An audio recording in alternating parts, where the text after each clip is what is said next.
రాష్ట్ర వ్యాప్తంగా కార్యకర్తలు అలా మనోభావాలు దెబ్బతిన్నాయని వివిధ పోలీస్ స్టేషన్లలో కేసులు పెట్టడం జరిగింది. మేము ఈ రాష్ట్ర ప్రభుత్వానికి విన్నపించుకుంటుంది ఏంటంటే అతనిపై చట్టపరంగా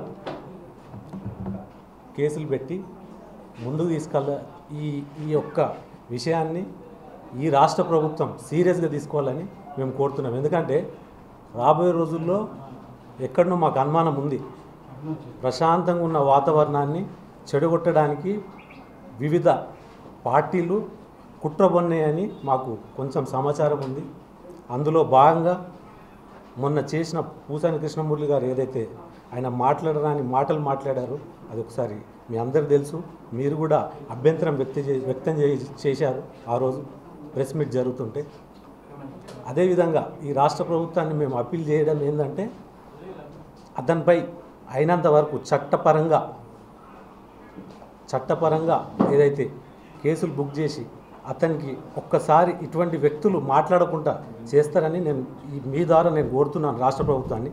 అదేవిధంగా గతంలో కూడా కొంతమంది జనసేన పార్టీ అధ్యక్షుడి మీద ఇదే రకంగా మాట్లాడడం జరిగింది. వేరే పార్టీల మీద కూడా ఒకవేళ వేరే వాళ్ళు మాట్లాడితే మీరు ఇదే రకంగా కామ్గా ఉంటారని మేము రాష్ట్ర ప్రభుత్వాన్ని ప్రశ్నించడం జరుగుతుంది. ఎందుకంటే ఒక పార్టీ ప్రెసిడెంట్ గారు మాట్లాడినప్పుడు అది అక్కడ ఆంధ్రప్రదేశ్ ప్రభుత్వం గురించి మాట్లాడారు. అందులో భాగంగా ఒక పనికిరాని మనిషి వచ్చేసి ప్రెస్ మీట్ పెట్టి పార్టీ ప్రెసిడెంట్ గారిని మా పార్టీ ప్రెసిడెంట్ గారిని అదేవిధంగా కొన్ని అనరాని మాటలు అవి మీ ద్వారా కూడా నేను చెప్పుకోలేను, మీ అందరు చూసిర్రు. అవి ఎంత భయంకరంగా ఉన్నాయంటే సమాజం ఒప్పుకోదు. అటువంటి మాటలు మాట్లాడిన వ్యక్తిని ఇప్పటి వరకు ఎక్కడున్నో తెలియదు. మీరే పోలీస్ సెక్యూరిటీ ఇచ్చి అతన్ని తీసుకెళ్ళిపోయారు. ఎక్కడున్నా అనేది కూడా ఎవరికి తెలియకుండా పోయింది. ఇటువంటి వ్యక్తులకు మీరు పోలీస్ సెక్యూరిటీ ఇస్తున్నారు, ఒకసారి గమనించాలి. రాబోయే రోజుల్లో మిగతా పార్టీలు కూడా ఇదే రకంగా ఈ రాష్ట్రంలో ఇదే భాష మాట్లాడితే మీరు వాళ్ళని ఎంకరేజ్ చేస్తుర్రా అనేది మాకు ఒక అనుమానం ఉంది. ఒకసారి గమనించాలి. మేము మొన్న కంప్లైంట్ ఇచ్చి కూడా 3 days అయింది. ఇంతవరకు ఎక్కడ కూడా అతనిపై చట్టరీత్యా ఎటువంటి కేసులు పెట్టలేదు. గతంలో ఫిలిం ఛాంబర్ దగ్గర ఒక కేసు అయితే ఇదే ప్రభుత్వము ఇంట్లల్లోకి వెళ్ళి కార్యకర్తలు పట్టుకొచ్చి నాన్ బెయిలబుల్ కేసులు బుక్ చేసింది ఇదే ప్రభుత్వం. ఇప్పుడు ఎక్కడ పోయింది ఈ ప్రభుత్వాన్ని మేము అడుగుతున్నాము. అంటే న్యాయం అనేది అందరికీ సమానంగా ఉండాలి. అది ఎవరైనా సరే మేము అడుగుతుంది మరొకసారి మేము చెప్తున్నాం ఈ ప్రభుత్వానికి, ఇమీడియట్గా మీరు ఇతనిపై క్రిమినల్ కేసులు పెట్టి మరోసారి ఎవరు మాట్లాడకుండా ఈ ప్రెస్ మీట్ కూడా పెట్టడం జరిగింది. ఎందుకంటే ఇటువంటి వ్యక్తులు మాట్లాడిరు, ఇంకొకరు కూడా మాట్లాడే అవకాశం ఉంటుంది. వివిధ పార్టీల ప్రెసిడెంట్ల మీద కూడా మాట్లాడే అవకాశం ఉంటుంది. లేదు ఇదే రకంగా ఈ రాష్ట్రంలో ఇదే రకంగా మాట్లాడవచ్చు అనుకుంటే మీ ఇష్టం. రాబోయే రోజుల్లో ఎవరు మాట్లాడినా ఎవరి మీద ఎవరు ఏ రకంగా మాట్లాడినా కానీ ఈ ప్రభుత్వం పట్టించుకోవద్దని మీ ద్వారా నేను అప్పీల్ చేసుకుంటాను. అంటే పూసాని కృష్ణమూర్తి వ్యాఖ్యలు వెనక ఏపీ ప్రభుత్వ ఆస్థానం ఉందని మీరు పక్కాగా ఉంది. ఎందుకంటే గతంలో ఇదే పూసాని కృష్ణమూర్తి గారు పవన్ కళ్యాణ్ గారు వైట్ పేపర్ లాంటి వాళ్ళు నిజాయితీ పరుడని ఆయనే చెప్పడం జరిగింది. ఆ తర్వాత మనం చూసుకున్నట్టయితే పరిణామాలు ఏ రకంగా ఉన్నాయో మీకు తెలుసు. ఈరోజు రాళ్ల దాడి వెనుక జనసేన హస్తమే ఉందా లేకపోతే మేము చట్టపరంగా చర్యలు తీసుకోమని పోలీస్ స్టేషన్ల చుట్టూ తిరుగుతున్నాం తప్పితే మాకు అటువంటి మేము ప్రజాస్వామ్యబద్ధంగా మేము ఒక పార్టీ పెట్టి ప్రజలకు సేవ చేయడానికి వచ్చినాం. కానీ ఇటువంటి దాడులు అవన్నీ మేము చేయము. ఎవరైనా చేస్తున్నా కానీ మేము ఎంకరేజ్ చేయము. ఈరోజు మళ్ళీ బహుశాని స్పందించడం జరిగింది. తన ఫ్యామిలీ జోలికి వస్తే నేను ఊరుకునేది లేదు, ఖచ్చితంగా చిరంజీవి గారు పవన్ కళ్యాణ్తో సారీ చెప్పించాలి అని వ్యాఖ్యలు చేశారు. దీన్ని మీరు ఏ విధంగా చూస్తారు? ఈ తెలంగాణ రాష్ట్రంలో మీరు ఇదే రకంగా మాట్లాడితే తెలంగాణ ప్రజలు గట్టిగా బుద్ధి చెప్తారని మీ దారే తెలియపరుస్తుంది. ఎందుకంటే ఇది తెలంగాణ గడ్డ, కొట్లాడి తెచ్చుకున్న తెలంగాణ గడ్డ మీద మీ ఇష్టం వచ్చినట్టు మాట్లాడుతూ అంటే ఇక్కడ తెలంగాణ ప్రజలు ఎవరు ఊరుకోరు. అది మీరు గమనించాలి. అదేవిధంగా ఈ రాష్ట్ర ప్రభుత్వం కూడా ఇటువంటి వ్యక్తుల్ని రాష్ట్ర బహిష్కరించాలనేది మా ప్రధాన డిమాండ్ అని మీ ద్వారా తెలియపరుస్తుంది. నిన్న అన్ని పోలీస్ స్టేషన్లో వేరే మహిళలు కంప్లైంట్ ఇవ్వడానికి వెళ్ళారు, కొన్ని పోలీస్ స్టేషన్లో కేసులు నమోదు చేయలేదు, ఇంకా ఆ ఫిర్యాదులు కూడా తీసుకోలేదని అన్నారు. దానిపై మీరు ఏమన్నా స్పందిస్తారా? తీసుకోవాలి. ఎందుకంటే చట్టం అనేది ఎవరు చుట్టం కాదు. ఎవరైనా సరే అందరికీ సమాన హక్కులు ఉన్నాయి. భారతదేశంలో స్వేచ్ఛ అందరికీ ఉంది.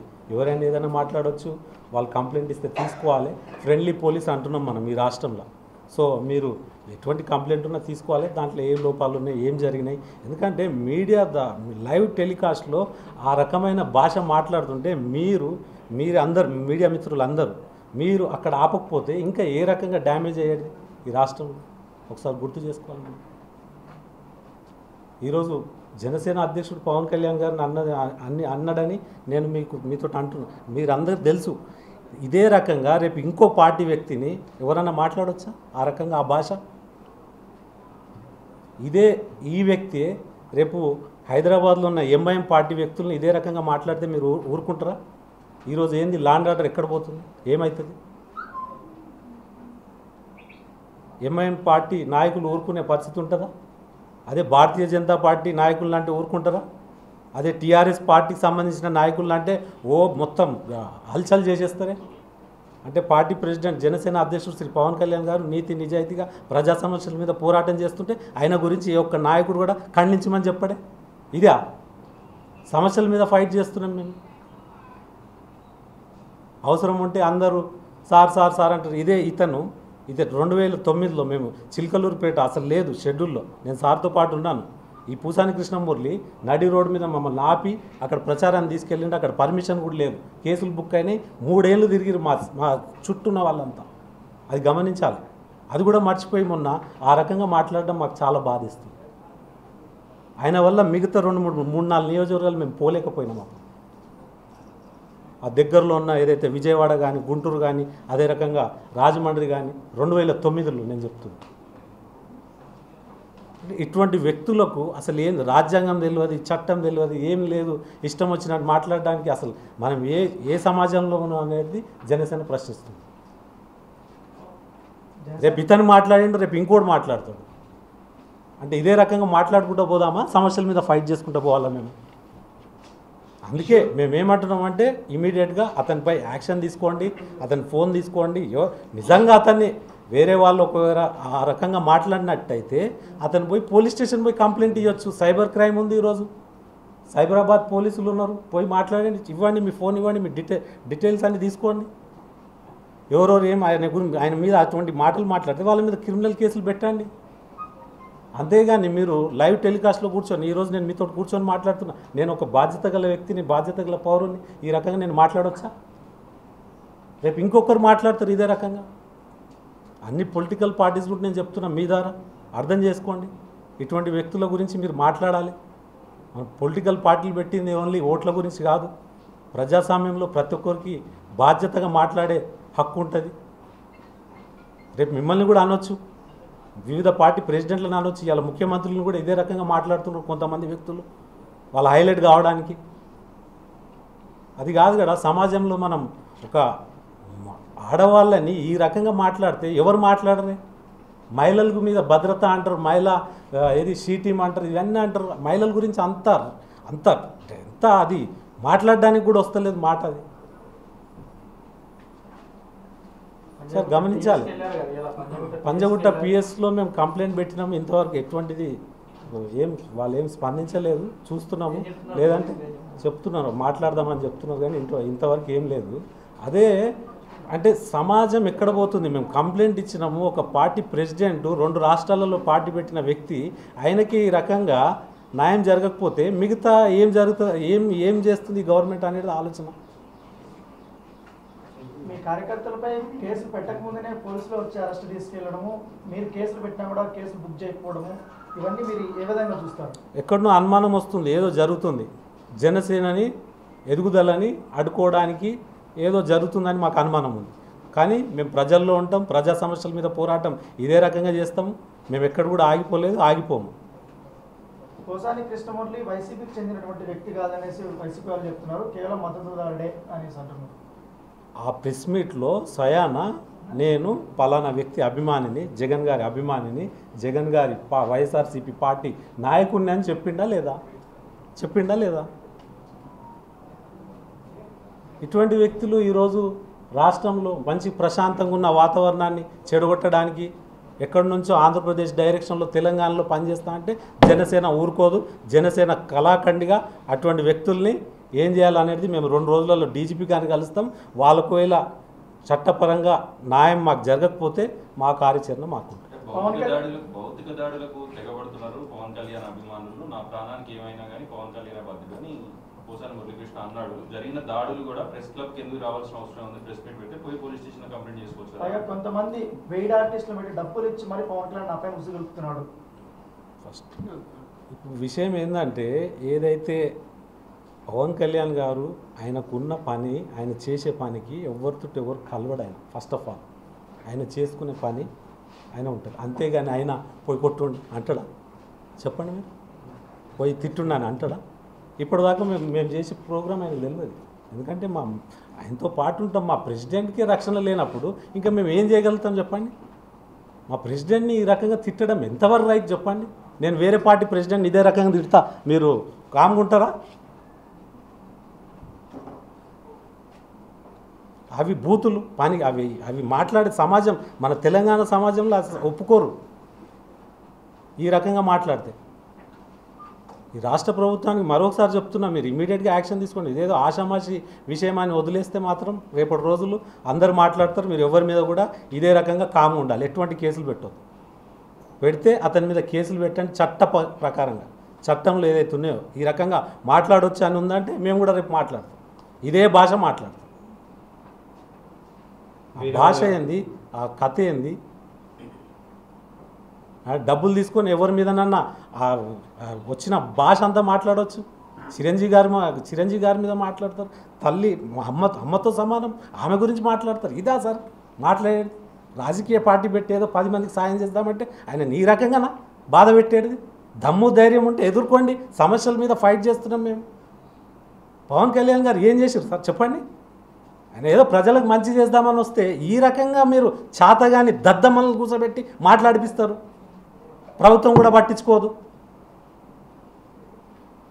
ఒక ఆడపిల్ల ఇదే మొన్న హైదరాబాద్లో ఆ పాపకి ఇదైతే రోడ్డు మీదకి పవన్ కళ్యాణ్ గారు వచ్చారు. అక్కడ ఎవరు రాలే. నెక్స్ట్ డే ప్రభుత్వం స్పందించి 20 లక్షలు ఇస్తాము, వాళ్ళకి ఇల్లు ఇస్తాము అన్నది. ఇది వాస్తవమా కాదా? ఇదే యూరేనియం మీద మేము రౌండ్ టేబుల్ సమావేశం పెట్టినాం దస్పల్లా హోటల్లో. అదే రోజు కేటీఆర్ గారు, మంత్రివర్యులు కేటీఆర్ గారు, మేము తవ్వకాలకు ఎక్కడ కూడా పర్మిషన్ ఇవ్వలేదని అదే రోజు చెప్పడం జరిగింది. ఇటువంటి అంశాల మీద మేము ఫైట్ చేస్తున్నాం. ఆర్టీసీ కార్మికుల గురించి మేము అండగా నిలబడ్డాం. నిరుద్యోగుల గురించి మేము సభ పెట్టడం జరిగింది ఓయూలో.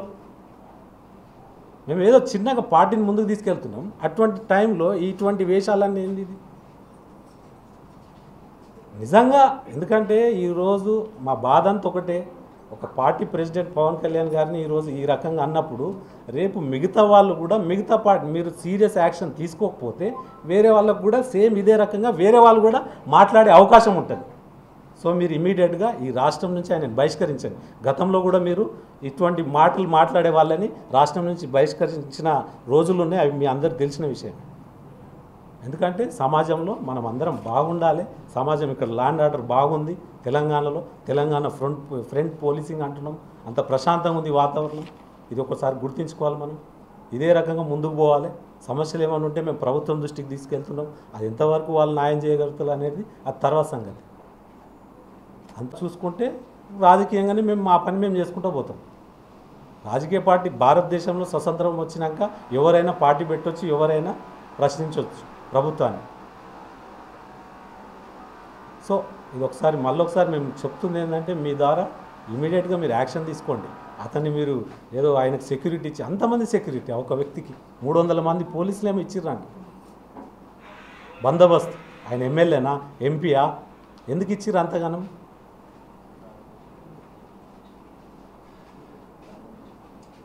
అంటే పవన్ కళ్యాణ్ గారిని తిట్టుమని ఇచ్చిర్రా?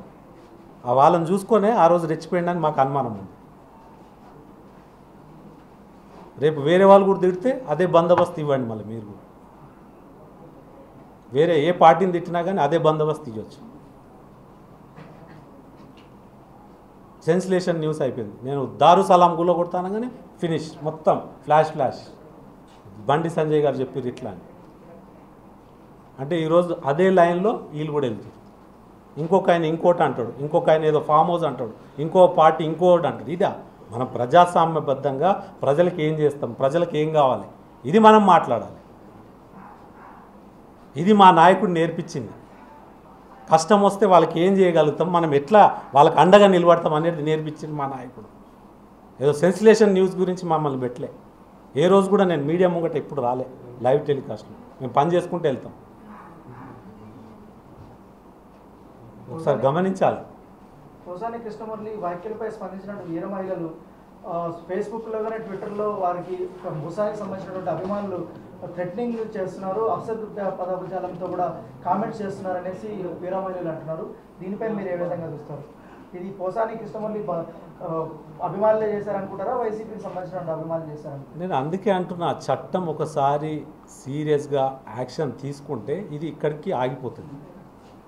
ఇది ప్రభుత్వమే పూర్తి బాధ్యత తీసుకోవాలి. లేకపోతే ఇదే రకంగా వాళ్ళు వీళ్ళు అన్నారని వీళ్ళు వాళ్ళని అన్నారని రేపు వివిధ పార్టీలు కానీ ఎవరికైనా కానీ మనం మొన్న పోసాని కృష్ణమురళి అంటేనే ఏం కాలేదు, మనం కూడా మాట్లాడవచ్చు అని రేపు ముఖ్యమంత్రి గారిని అనొచ్చు, రేపు ఇంకో పిసిసి ప్రెసిడెంట్ గారిని రేవంత్ రెడ్డి గారిని అనొచ్చు, అదే రకంగా రేపు భారతీయ జనతా పార్టీ అధ్యక్షులు రేపు బండి సంజయ్ గారిని అనొచ్చు, ఎంఐఎం పార్టీ నాయకులు అసదుద్దీన్ ఓవైసీ గారిని అనొచ్చు. ఇది గమనించాలి. యాజ్ ఏ పొలిటికల్ పార్టీగా మేము చెప్తుంది మీ ద్వారా అపీల్ చేసుకుంటున్నాం. మీరు దీని మీద స్పందించకపోతే రేపు ఎవరైనా పిచ్చోడు ఇదే రకంగా మాట్లాడుతారు. ప్రశాంతంగా ఉన్న వాతావరణం చెడిపోతుంది. ప్రశాంతంగా ఉంది. తెలంగాణ వచ్చినాక ఎక్కడ కూడా గొడవలు లేవు, ఏం లేవు. ఇటువంటి చిన్న చిల్లరగాలు చేసే వల్ల మొత్తం ప్రశాంతమైన వాతావరణం చెడిపోతుంది. అందుకే ప్రభుత్వానికి మళ్ళొకసారి నేను వినిపించుకుంటున్నా, ఒకసారి సీరియస్గా అది ఏం జరిగింది అనేది మీరు చూడండి. మొన్న రాష్ట్ర నాయకత్వం తరఫున వెళ్ళి ఏదైతే ఆయన ప్రెస్ క్లబ్లో చేసినటువంటి వాక్యాలకి అక్కడ ఎవరు కూడా దాడి చేయడానికి వెళ్ళే, ఆయన మాట్లాడుతున్న మాటల్ని ఖండించడానికి వెళ్ళారు. కారు మీద ఆ వ్యక్తిగతంగా దాడి చేయడానికి వెళ్ళే అక్కడ వాళ్ళని అలాంటి మాట ఏదైతే భాష మాట్లాడుతున్నాడో దాన్ని ఖండించడానికి మా జనసేన నాయకులు అక్కడికి వెళ్ళారు. వెళ్ళింది వాస్తవమే. అక్కడ వెళ్ళిన తర్వాత పోలీసు మొత్తం ఎస్కార్ట్ మొత్తం అక్కడ 200-300 మంది ఉండి ఎవరిని కూడా లోపలగా ఒక సీఎం సెక్యూరిటీ ఇచ్చినట్టు అతనికి సెక్యూరిటీ ఇచ్చేసి వీళ్ళని బయట ఆపేసి రోడ్ నుంచి తీసుకెళ్ళి పంజాగుట్ట పిఎస్లో పెట్టడం జరిగింది. అంటే అతనికి మాట్లాడడానికి హక్కు స్వేచ్ఛ ఎలా ఉందో దాన్ని ఆపడానికి కూడా ప్రతి ఒక్క పౌరుడిలాగా ప్రతి ఒక్క మా తోటి జనసైనికులు కావచ్చు ఎవరైనా జరగచ్చు, ఈవెన్ ప్రతి ఒక్క మానవునికి నువ్వు మాట్లాడే తప్పు అనే ప్రశ్నించే హక్కు ప్రతి ఒక్కరికి ఉంది. రాజ్యాంగం ప్రతి ఒక్కరు అది ఏది కూడా వినకుండా రోడ్ల నుంచి ఈడ్చుకెళ్ళి పంజగుట్ట పిఎస్లో ఒక 8 మందిని మా తోటి నాయకులు ఇక్కడ ఉన్నటువంటి సంపద కానీ ఇక మిగతా నాయకులు కొంతమందిని అరెస్ట్ చేయడం జరిగింది. ఆ విషయం తెలుసుకున్న వెంటనే శంకర్రావు గారు మేము వెళ్ళి వాళ్ళని అక్కడ నుంచి అంటే ఆ కార్యక్రమం అయిపోయింది, వాళ్ళని విడిచిపెట్టమని చెప్పిన తర్వాత వాళ్ళ సెల్ఫ్గా నేమ్ రాసుకుని వదిలేయడం జరిగింది. అదే రోజు వాళ్ళకి మేము కంప్లైంట్ చేసినాం. పోసాని కృష్ణమురళి చేసినటువంటి వ్యాఖ్యల మీద అతనికి కంప్లైంట్ ఇచ్చిన తర్వాత ఎఫ్ఐఆర్ ఫైల్ చేసి వెంటనే అతను అరెస్ట్ చేయాలి. ఫ్యామిలీ జోలికి వెళ్ళాడు, మహిళా సమాజం జోలికి వెళ్ళాడు. మహిళా సమాజం అంతా సిగ్గుపడే రోజు ఈ రోజైతే. ఎందుకంటే మహిళలను ముఖ్యమైన ఆయన సొంత ఫ్యామిలీని తీసుకున్నాడు. ఆయన పేరుతో సహా చెప్పాడు, కానీ మేము చెప్పాం ఆ భాష అనేది రాదు. మేము ఒక నీతి నిజాయితీ గల పవన్ కళ్యాణ్ గారి దగ్గర మేము పనిచేస్తున్నాం కాబట్టి ఆ యొక్క భాషను మేము వాడలేము, ఆ భాష కూడా మాకు రాదు. ఆయన సొంత ఫ్యామిలీని రోడ్డు మీద తీసుకొచ్చి మాట్లాడిన విధానం ఏదైతుందో అది చాలా ఘోరమైన పరిస్థితి. మహిళా సమాజం పార్టీలకు అతీతంగా మహిళా సంఘాలు కానీ మహిళా సమాజంలో ఉన్నటువంటి మహిళా సమాజం మొత్తం మేల్కొని వాళ్ళంతా బయటకు వచ్చి ఇతని మీద యాక్షన్ తీసుకున్న వారికి ఇతని రాష్ట్ర బహిష్కరణ చేసే వరకు వదిలిపెట్టకుండా మహిళా సమాజం కూడా బయటికి రావాలని నేను కోరుతున్నాను. అదేవిధంగా మీరు ఇంతకుముందు చెప్పారు వారి ఇంటిపై దాడి చేశారని. దాడి చేసేది ఉంటే సేమ్ రోజు ఎప్పుడైతే ఆ రోజు ప్రెస్ మీట్ జరిగిన రోజే మా జనసైనికులందరూ అతని ఇంటిపై దాడి చేసేవారు. ఎంతమంది సెక్యూరిటీ ఉన్నా వెళ్ళేవాళ్ళు. ఆయన పవన్ కళ్యాణ్ గారు ఆయన ఒక నీతి నిజాయితీ మేము కట్టుబడి ఉన్నాం కాబట్టి పైకి మాకు సూచనలు ఉంటాయి. ఎలాంటి వాళ్ళు చేసినామని చెప్పి మనం చేయకూడదని మాకు సూచనలు ఉంటాయి. అదేవిధంగా మేము అవన్నీ పాటించుకుంటే ఈరోజు మేము ప్రతిదాన్ని మేము పాటించుకుంటూ వెళ్తున్నాం. ఈరోజు జరిగినటువంటి సంఘటన పొద్దున్న నుంచి కొన్ని ఛానల్ వచ్చిన తర్వాత కొన్ని ఛానల్ రావడం జరిగింది. పోసాని కృష్ణమురళి అమీర్పేటలో ఉన్నటువంటి అపాయింట్లో రాళ్ళ దాడి అని వచ్చింది. ఎన్ని ఉన్నాయండి అక్కడ? ఒక ఇటుక రాయి చిన్న రాయి ఉంది. అక్కడ వాసిపోయినామని ఒక ప్రెస్ మిత్రులు ఎవరు కూడా అడగలేదు. ఆమె ఏం చెప్తుంది? ఇది అబద్ధం కాదు, ఇది నిజం సార్ అని చెప్తుంది. అక్కడనే మనకు అర్థమవుతుంది ఆమె ఏం చెప్పింది. ఆమెను ఎవరు అడిగారు? ఆమెను అడగలేదు. ఇది అబద్ధం కాదు సార్ నిజమే అని చెప్తుంది. అంటే ఏం అర్థమవుతుంది మనకి? అక్కడ ఒక ఇటుక రాయి అది వెడేసి దాన్ని ఇప్పుడు జరిగినటువంటి ఆయన తెల్లారి పోలీస్ కంప్లైంట్ చేస్తా అన్నాడు. భయపడి ఈరోజు బయటికి రావట్లేదు అతను. ఎప్పుడు ఏం చేస్తున్నారో భయపడలేదు. మేము ఏం చెయ్యం అతన్ని. మేము యాజ్ అన్ లీగల్గా వెళ్తున్నాం. లీగల్గా యాక్షన్ తీసుకోమని, మేము చట్టపరంగా యాక్షన్ తీసుకోవాలని పిఎస్లో కంప్లైంట్ నిన్న మొత్తం అన్ని జిల్లాలో కంప్లైంట్ చేయడం జరిగింది. దీన్ని నెక్స్ట్ రాష్ట్ర నాయకులు ఏదైతే సూచన చేస్తారో డీజీపీ గారు కలవడం అనేది, అది ఈరోజు మాట్లాడుకున్న తర్వాత డీజీపీ గారు కలిసి అతని పైన యాక్షన్ ఆయన చేసినటువంటి వాక్యాలకు, ఆయన చేసినటువంటి పదజాలని చర్యలు తీసుకోవాలని డీజీపీ గారు కోరడం జరుగుతుంది. దాదాపు మిత్రులారా, ఇవాళ కేవలం ఈ విషయాన్ని టాపిక్ను డైవర్ట్ చేయడానికి మాత్రమే ఈ ఇష్యూ ఏదైతే ఉందో పవన్ కళ్యాణ్ గారికై పోసాని మురళి గారికి కాదు. ఈ టాపిక్ ఏంటంటే ఇవాళ పవన్ కళ్యాణ్ గారు అక్కడున్న రాష్ట్ర ప్రభుత్వం ఎవరైతే జగన్మోహన్ రెడ్డి గారి ప్రభుత్వానికి జరుగుతుంది. ఇవాళ ఆ రోజు పవన్ కళ్యాణ్ గారు రిపబ్లిక్ ప్రీ ఈవెంట్లో ఏం మాట్లాడారండి? సినిమా ఇండస్ట్రీ పైన లక్షల మంది ఆధారపడి బతుకుతున్నారు, వారికి సరైన న్యాయం చేయమని మాట్లాడారు. కానీ బీహార్ నుంచి వచ్చిన ఒక వలసదారి మాటలు మాట్లాడుతూ ఇంతకుముందు అనేక మందితోని అనేక గ్రామసింహాలతోని మాట్లాడించడం జరిగింది. ఇప్పుడు వచ్చింది కొత్త గ్రామసింహం. కానీ నేను ఇవాళ మీ మీడియా ముఖంగా నేను మాట్లాడదలుచుకుంటాను, కొన్ని విషయాలు మీకు చెప్పదలుచుకున్నాను. నిజంగా పోసాని కృష్ణమురళి గారి పైన నిజంగా ఆ రోజు జనసేన విద్యార్థి విభాగం కానీ దాడే చెయ్యాలనుకుంటే మేము కేవలం వెళ్ళింది కేవలం ముగ్గురం మాత్రమే. మా తమ్ముళ్ళతో కలిసి అన్నా సంపతన్న మరి ఇట్లా పోసాని కృష్ణమురళి ఇట్లా మాట్లాడుతుండ్రు కదన్నా, దాన్ని ఖండిస్తామనగా మా శంకర్ గౌడ్ గారు కావచ్చు, మా రాష్ట్ర నాయకులు శంకర్ గౌడ్ గారు కావచ్చు, లేకపోతే రామ్ తల్లూరు అన్న గారు కావచ్చు, వీళ్ళని మాట్లాడుకొని మీరు ప్రెస్ మీట్కి వెళ్ళేసి ఒక ప్రెస్ క్లబ్ కూడా బుక్ చేసుకోండి సంపత్ అని ఒక మాట మాట్లాడింది. మీరు కావాలంటే మీ ఛానళ్ళనే చూడండి, మేము కేవలం ముగ్గురం మాత్రమే వెళ్ళినాం. పోలీసుల అత్యుత్సాహంతో మమ్మల్ని దొరకబట్టడం మాత్రం జరిగింది. మేము వెళ్ళిందేమో మేము ప్రెస్ మీట్ పెట్టుకొని మీ ప్రెస్ వాళ్ళతోని ఇవాళ సభ్య సమాజంలో తలదించుకునే విధంగా పోసాని కృష్ణమురళి ఏం మాట్లాడుతున్నారో మేము మాట్లాడాల్సింది అది, కానీ పోలీసుల అత్యుత్సాహం జరిగింది. రెండో విషయం, నిజంగానే పోసాని కృష్ణమురళి గారి పైన 7,000 కాల్స్ వచ్చి వాళ్ళ పైన దాడులు జరుగుతున్నాయి అనుకో, ఒక వ్యక్తి పైన దాడులు జరిగితే ఎక్కడికి వెళ్తారండి? ప్రెస్ మీడియా దగ్గరికి వెళ్తారా? పోలీసు శాఖ దగ్గరికి వెళ్ళాలి. నీకు ఆల్రెడీ జగన్మోహన్ రెడ్డి గారి నీకు మంచి మిత్రులు లెక్కనే ఉన్నారు, మీకు నాయకులు లెక్కనే ఉన్నారు. మీకు 7,000 కాల్స్ వస్తే మీరు ఎక్కడికి వెళ్ళాలి? పోలీస్ స్టేషన్ డీజీపీకి వెళ్ళాలి, లేకపోతే పోలీస్ స్టేషన్ దగ్గరికి కేసులకు వెళ్ళాలి. నువ్వు ప్రెస్ మీట్కి ఎందుకు పెట్టినావు? కావాలని ఒక నాయకుని పట్ల రెచ్చగొట్టే వ్యాఖ్యలు చేసి ఈ ఇష్యూను డైవర్ట్ చేయడానికి అని చెప్పిన. ఆ ఇష్యూ ఎంతో నేను మీకు ఇప్పుడు చెప్తాను. మూడోది, కేంద్ర మంత్రివర్యులు లెక్కున్న కిషన్ రెడ్డి గారికి కూడా ఇంత పోలీసు యంత్రాంగం ఇవ్వడం నేను ఎప్పుడూ చూడలేదు.